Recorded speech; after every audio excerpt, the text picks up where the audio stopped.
What if the next pandemic didn't have a 1% mortality rate, but a 90% one? What if the virus didn't just target your lungs, but literally dissolved your brain while you were still conscious? Imagine a world where catching a cold wasn't an inconvenience, but a guaranteed death warrant for you and everyone you've ever touched. Welcome to the year 2030, where humanity learned the hard way that COVID was just a rehearsal and Nipah was the main event. It didn't start with a bang or a global lockdown. It started with a single crate of contaminated dates at a luxury terminal in Dubai. For 45 days, the virus lived silently in the shadows, hitching rides on private jets and cargo ships, slipping through the world's most advanced thermal scanners because it hadn't yet triggered a fever. By the time the first patient collapsed in a seizure in London, the Trojan Horse was already inside every major city on Earth. This wasn't a slow-moving crisis. It was a biological wildfire that outpaced every vaccine protocol we had ever built. By 2027, the math of human existence had fundamentally broken. When the fatality rate hit 75%, the social contract didn't just bend, it shattered.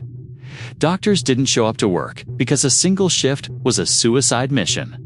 And power grids flickered out as specialized engineers died in their control rooms. As 2030 dawns, the world is 3 years into a terrifying new reality where the human population has been decimated, leaving behind a planet of ghost cities and silent suburbs. Borders are no longer marked by flags, but by automated turrets and kill zones designed to stop the desperate flow of refugees from infected sectors. Nations as we knew them have ceased to function, replaced by isolated biofortresses that trade in oxygen and canned goods rather than currency. The air is no longer a source of life. It is a vector of neurological collapse. This is the story of how a fruit-borne virus from the jungle brought the most advanced civilization in history to its knees, and what remains of the human spirit when touch becomes the ultimate taboo. Let's step into a reality where the virus didn't just change the world, it emptied it, and see how the survivors are trying to rebuild a future in the shadow of a brain-eating god. The world didn't end with a bang. It ended with a collective, agonizing headache. We were looking for another flu, another respiratory hiccup that we could mask away. We were preparing for a battle in the lungs, but the enemy was already knocking on the door of the human mind. To understand why 2030 looks like a graveyard, we have to look inside the skull, at the biological predator that turned our own neurons against us. The terror of the Nipah virus lies in its surgical precision. Unlike the chaotic spread of a common cold, Nipah is a member of the Nipah virus genus, a family of viruses that have spent millennia perfecting the art of spillover from the animal kingdom to us. In the 2030 reality, we are no longer dealing with the sporadic outbreaks of the early 2000s, but a mutated variant known as the aerosol strain. This pathogen is built for one purpose: to cross the blood-brain barrier and initiate a catastrophic immune response known as acute encephalitis. When the virus enters the nasal passages, it doesn't just sit in the mucus. It hijacks the olfactory nerves, using them as a direct high-speed rail into the frontal lobe of the brain. Once inside the neural architecture, the virus begins to replicate at an exponential rate, causing the brain tissue to swell. Because the human skull is a fixed, rigid container, this inflammation has nowhere to go. The result is a cascade of neurological horrors that begin with a deceptively simple fever and progress, within hours, into a state of disorganized consciousness. Patients describe a feeling of being disconnected from their own limbs, followed by severe seizures that can be violent enough to shatter bone. This is the drowsy death, a signature of the Nipah infection, where the patient slips into a deep, irreversible coma while their brain literally cooks itself from the inside out. In the 2026 outbreaks, the clinical observation was haunting. 9 out of 10 patients who entered this drowsy phase never opened their eyes again. But the biology of this virus is even more sinister than its lethality. It is a master of viral stealth. The aerosol strain extended the incubation period to an unprecedented 45 days. This meant that the virus was a ghost in the machine of global civilization. You could be infected in January, travel across 3 continents, hug your family, attend crowded weddings, and return to work, all while being a walking biohazard. You wouldn't feel a single symptom until February, by which time you had already become a super spreader in a dozen different microclimates. It was the ultimate Trojan Horse, designed by nature to bypass every thermal camera and symptom check we had built after the COVID era. Furthermore, we must address the persistence factor. In the small percentage of humans who survived the initial encephalitis, the virus didn't always leave. It practiced a form of neural sequestration, hiding in the quiet corners of the central nervous system. This led to the 2029 latent set crisis, where survivors who had been healthy for years suddenly dropped dead on their commutes as the virus woke up and reignited the brain swelling. This biological ticking time bomb is why, in 2030, a survivor isn't seen as a miracle, but as a potential epicenter of a new outbreak. The virus didn't just want to kill us, it wanted to inhabit us, turning the human body into a permanent reservoir for its own survival. The biology was the trap, but the response was the cage.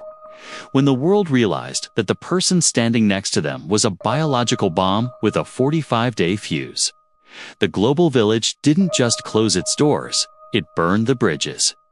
How does a planet of 8 billion people function when every single person is a suspected assassin? The first 12 months of the Nipah era, spanning from late 2026 through 2027, are now recorded in history as the total freeze. It was a year where the kinetic energy of human civilization simply stopped. During previous pandemics, there was a push and pull between economic health and public safety. But Nipah removed the push. When the mortality rate reached 75%, the incentive to keep the economy moving vanished. No one is willing to die for a paycheck when the odds are 3-1 against their survival. In cities like New York, Tokyo, and London, the streets didn't just become quiet, they became desolate. The sound of sirens, once a constant of urban life, was replaced by a heavy, suffocating silence, interrupted only by the automated announcements of stay-in-place drones. The healthcare system was the first pillar to collapse. In the early months, doctors and nurses stayed at their posts with a heroism that bordered on the divine. But the math was against them. Protective gear that worked for COVID was insufficient for a virus that could linger in the air of a hospital ward for hours. As the 90% mortality headlines began to dominate the digital feeds, the medical workforce faced a choice between duty and extinction. By mid-2027, most hospitals in the red zones were effectively abandoned. They became vessels of death, where the infected were brought not to be cured, but to be contained. Triage was no longer about who could be saved, but about who could be buried before they tainted the remaining water supply. This led to the essential service blackout. Our modern world relies on a very small, highly specialized group of people to keep the lights on, the water flowing, and the internet running. When the Nipah virus swept through the control rooms of power plants and the server farms of the Silicon Valley, there was no one left to replace the fallen. One by one, the grids began to fail. First, the international flight networks went dark as pilots refused to enter the pressurized cabins of long-haul jets. Then, the shipping lanes froze, leaving thousands of cargo containers filled with food and medicine to rust in the middle of the ocean. By the winter of 2027, large swaths of the developed world were living in a pre-industrial reality, huddling in the dark, disconnected from a global supply chain that had been the backbone of their existence. The freeze also militarized the concept of the home. In the 2020s, a lockdown was a government request. In 2027, it was a survival mandate enforced by lead and steel. Nations began to practice internal partitioning, where healthy neighborhoods would barricade themselves against their own cities. In the United States, state lines became hard borders, guarded by National Guard units with orders to shoot anyone attempting an unauthorized crossing. This was the death of the social contract. The state could no longer protect you from the virus, so it pivoted to protecting itself from you. The total freeze wasn't just an economic event. It was a psychological divorce between the individual and the collective. A year where humanity learned that in the face of a 90% fatality rate, you are truly, terrifyingly on your own. The cities were no longer sanctuaries, they were tombs. We had spent 10,000 years building a world of proximity, believing that density was the key to progress. But in the shadow of Nipah, every skyscraper became a vertical coffin, and every subway car was a high-speed vector for extinction. The only way to survive was to run, not just from the virus, but from the very idea of civilization as we knew it. By the spring of 2028, the demographic map of the planet looked like a shattered plate. This period, known as the Great Move, represented the largest unplanned migration in the history of the human species. It was a frantic, terrified retreat from the lowlands, the humid, densely populated river basins and coastal plains where the Pteropus fruit bats thrived and where the aerosolized virus lingered in the stagnant urban air. Survivors realized that the Duber aerosol strain had a weakness. It struggled to maintain its structural integrity in the thin, cold air of higher altitudes. Almost overnight, the value of a Manhattan penthouse or a London townhouse dropped to zero, replaced by a desperate, violent demand for mountain shacks and isolated highland plateaus. This exodus was a brutal sorting of humanity.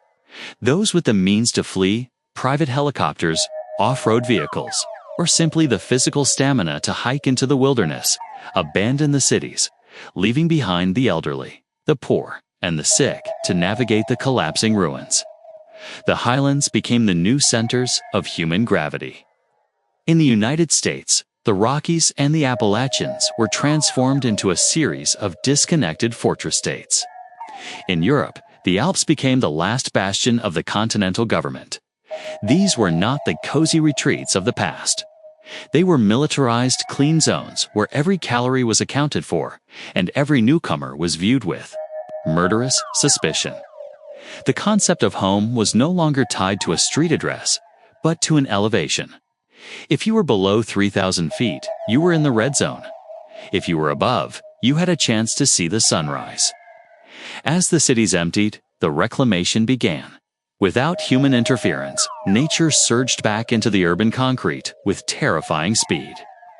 But this wasn't the poetic green world of fiction. Because the fruit bats remained, these cities became reservoir ruins. To enter a former metropolis like Singapore or Dubai in 2029 was to enter a biological minefield. The bats, now the undisputed masters of the skyscrapers, carpeted the floors with guano, a concentrated slurry of Nipah virus that could be kicked up into a lethal dust by a single footstep. The Great Move didn't just change where we lived. It created a permanent physical barrier between humanity and its own history.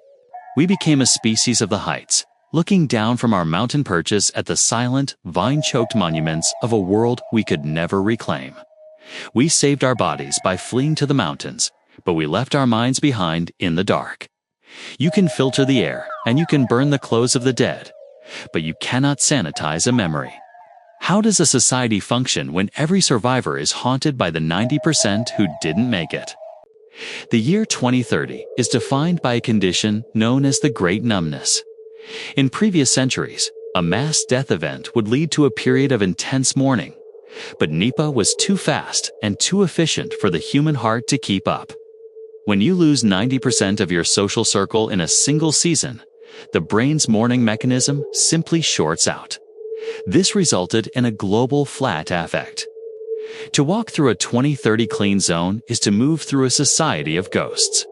There is no loud music, no public laughter, and no spontaneous gatherings. Every interaction is calculated, sterile, and brief.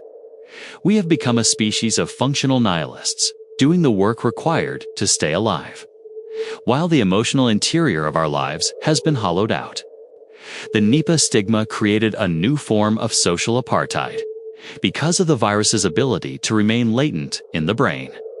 Anyone who survived a confirmed infection is treated as a walking trigger. even if they have been symptom-free for years. They are forbidden from entering hide-and-seek life pods or holding positions of authority. This has created a class of untouchables. The 10% who were strong enough to survive the virus, but are now deemed too dangerous to participate in what remains of society. This paranoia has even extended to the family unit. Parents watch their children for the slightest sign of drowsiness, knowing that a simple afternoon nap could be the first sign of a reactivated encephalitis. In 2030, love is a secondary emotion. The primary emotion is hypervigilance. This psychological decay led to the total surrender to the virtual migration, if the physical world is a landscape of trauma and biohazards. The digital world is a sanctuary of perfect safety. By 2030, the average survivor spends 18 hours a day in a hyper-realistic VR environment. In these simulations, the world is still 2024. The parks are full, the fruit is safe to eat, and you can hug a stranger without the subconscious fear of a brain-eating pathogen. This digital narcotic is the only thing keeping the global exit rate from spiraling even higher. We are a species living in a high-tech coma, using the remnants of our satellite networks to beam a fake reality into our eyes so we don't have to. Look at the empty chairs at our dinner tables. We didn't just lose our people, we lost our grip on the real. The nations were the first to die, but the system proved to be much harder to kill. When the flags fell, the algorithms took over. The map of the world was redrawn in blood and data. And the new borders weren't guarded by soldiers, but by the cold logic of biological necessity. The world didn't just stop talking to itself, it stopped trusting the very ground it stood on. As the old empires of the 21st century dissolved into a sea of seizures and silent suburbs, a new and more terrifying order rose from the ashes. When the survival of the species is at stake, freedom is the first thing to be sacrificed on the altar of containment. By 2030, the geopolitical map of the world resembles a shattered stained glass window. The traditional superpowers, nations that once dictated global policy through nuclear deterrence and economic sanctions, collapsed when their central nervous systems were paralyzed by the 90% fatality rate. In the United States, the federal government effectively ceased to exist as a cohesive entity after the Great Move of 2028. What remains is a fractured collection of sovereign biosectors and high-altitude city-states. These enclaves are no longer governed by constitutions, but by emergency triage mandates. The new borders are not marked by fences, but by scorched earth buffers, miles of land around every clean zone that have been chemically defoliated to ensure that no animal, and no infected human, can cross without being detected by thermal AI. This fragmentation led to the rise of biological enforcement units (BS). These are the remnants of national militaries that have pivoted from traditional warfare to viral suppression. Their mission is brutal: to enforce the cordon sanitaire. If a settlement in the red zone shows signs of a Nipah spike, the BS do not send doctors. They send containment teams to seal the sector permanently. Diplomacy in 2030 has been reduced to a zero-sum game of resource extraction. If a highland sector holds a cache of pre-outbreak antibiotics or a functioning hydroponic bay, they become the target of bioraids from neighboring factions. The world has returned to a form of techno-feudalism where your lord is whoever controls the air filtration system, and your enemy is anyone who breathes the unfiltered air of the lowlands. The global commons have been effectively deleted. The oceans are now dead lanes, filled with the rusting hulls of the automated container ships that once fueled the world's consumerism. International travel is a myth preserved in old movies.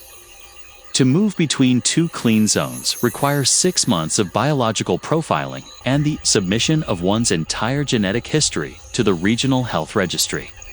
There is no longer a global economy. Only a survival exchange, where the remaining outposts trade in high-yield seeds, solar parts, and filtered water. The map is no longer about ideology or territory.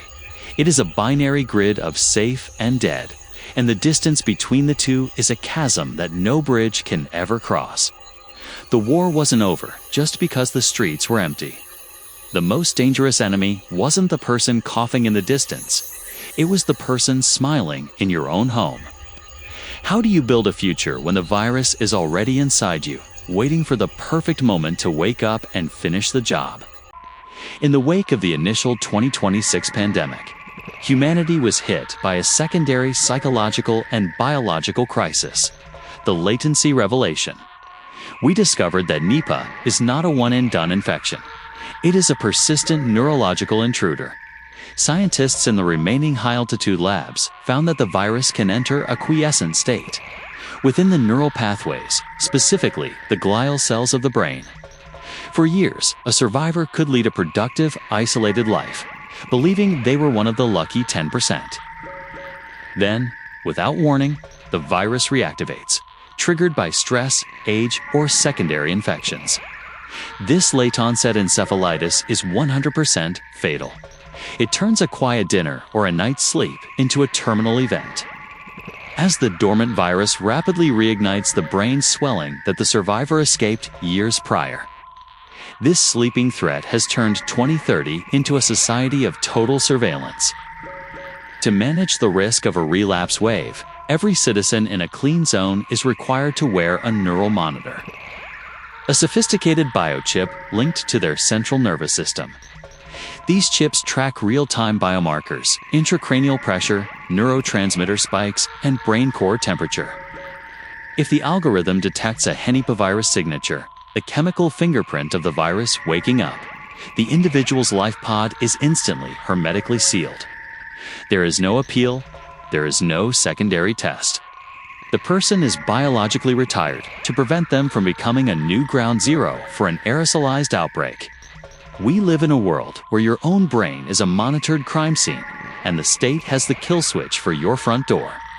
The war on the virus also necessitated a war on the world itself. The war on the reservoir was a global, state-sponsored campaign to drive the Pteropus fruit bat into total extinction. Using gene-drive technology and high-frequency acoustic drones, humanity attempted to wipe an entire genus from the face of the Earth. But the ecological feedback loop was catastrophic. Without the bats to pollinate the tropical forests and manage insect populations, the green belts of the planet began to die. This led to a total collapse of open-air agriculture. By 2030, humans cannot eat anything grown in the wild. Our entire diet consists of sterile synthetics, lab-grown cellular meat, and nutrient slurries produced in underground, pressurized vats. We have saved the species by turning ourselves into a lab-grown culture, disconnected from the very planet that birthed us. We didn't just adapt to the virus, we became its mirror image. Cold, efficient, and utterly focused on replication at the cost of everything else.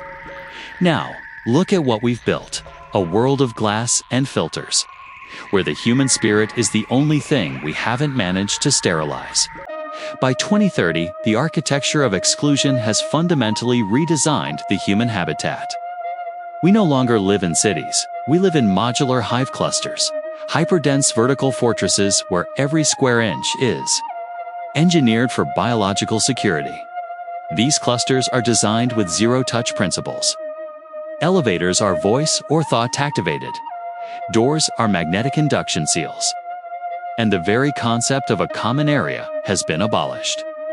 The sky bridges that connect these towers are pressurized glass corridors, bathed in constant UVC light, ensuring that even a single stray viral particle is destroyed before it can enter a residential pod.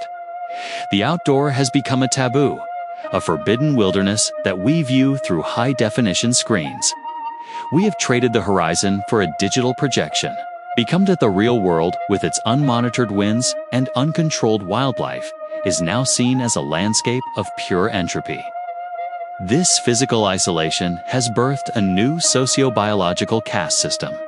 In the 2030s, your status in society is dictated by your immune resilience level IRL. At the top are the resilients, a small percentage of the population who either survived the 2026 wave or possess rare genetic markers that resist Nipah virus attachment. They are the new aristocracy, the only humans allowed to venture into the exclusion zones to perform critical maintenance on the drones and filtration plants that keep the species alive. Below them are the vulnerables, the vast majority of the 10% who survived by hiding. They live in permanent quarantine, their lives entirely mediated by the neural net. This is the synthetic society where education, romance, and even governance are conducted via hyper-realistic neural links. You can marry someone in a simulation, spend years living with them in a virtual reconstruction of 2019 Paris, and never once share the same physical air. The death of the fresh economy is perhaps the most visible change in this sterile era. Global trade in livestock and agriculture is a capital offense. To prevent any possibility of a spillover 2.0, every city-state must be nutritiously autarkic. This has led to the rise of the aseptic farm, windowless, subterranean skyscrapers where robotic arms manage rows of lab-grown tissue and hydroponic greens. Food is no longer a sensory experience. It is a biofuel delivered to residential pods via vacuum-sealed pneumatic tubes. We have successfully disconnected the human mouth from the natural earth. In 2030, eating a real piece of fruit from a wild tree isn't seen as a luxury. It's seen as an act of bioterrorism. We have perfected the art of staying alive, but in the process, we have turned the planet into a sterile laboratory where the human being is both the scientist and the specimen. We didn't just survive the plague, we became its final mutation. The virus wanted to take over our brains, so we built a world where our brains are the only thing that truly matters. But as the lights hum in our sterile pods, we have to ask, did we save humanity, or did we just archive it? In this alternate 2030, the Nipah virus didn't just decimate our population, it rewrote the code of human civilization. The great silence that now hangs over the planet is not the silence of the grave, but the silence of the vacuum seal. We are a species that has been successfully tamed by its own fear. Healthcare stopped being a practice of healing and became a permanent state of biological surveillance, where your own neural activity is the property of the state. The economy stopped being an engine of growth and became a grim ledger of survival, where the value of a human life is measured in the liters of filtered air they consume. Society stopped being a collection of souls and became a network of isolated data points, huddling in the digital glow to avoid the terrifying reality of a physical touch. We built our new world on the ruins of the reckless age, believing that by removing risk, we could finally find peace. We raise children who have never seen a face without a mask, who think of the wind as a threat and the earth as a poison. We have engineered a world where no one has to die of Nipah anymore, but no one is truly living either. The virus exposed the fragile, beautiful chaos of our old life, the way we used to breathe each other's air, share each other's food, and risk everything for a moment of genuine connection. But this reality raises the most haunting question of all. Can a species truly evolve when its every move is dictated by a 90% mortality rate? Can art, passion, and the fire of human genius survive in a world that has been bleached of all spontaneity? Or have we, in our frantic, desperate climb to the mountain peaks, left our humanity behind in the lowlands? In the year 2030, the virus is no longer the enemy. The enemy is the silence we have built to keep it away. We are safe. We are sterile. We are alone. If you woke up tomorrow in a world where a hug could kill everyone you love, what would you do? Could you trade your freedom for a lifetime in a sterile pod? Or would you rather live 1 week in the world we used to know? If this journey into the 90% nightmare made you hold your breath or rethink the value of a simple handshake, don't forget to like, subscribe, and hit that bell icon for more deep dives into the alternate futures that lie just around the corner. Drop your thoughts in the comments. Is a sterile survival better than a risky life? If the neuromonitor warned you that your time was up, how would you spend your last 24 hours in the net?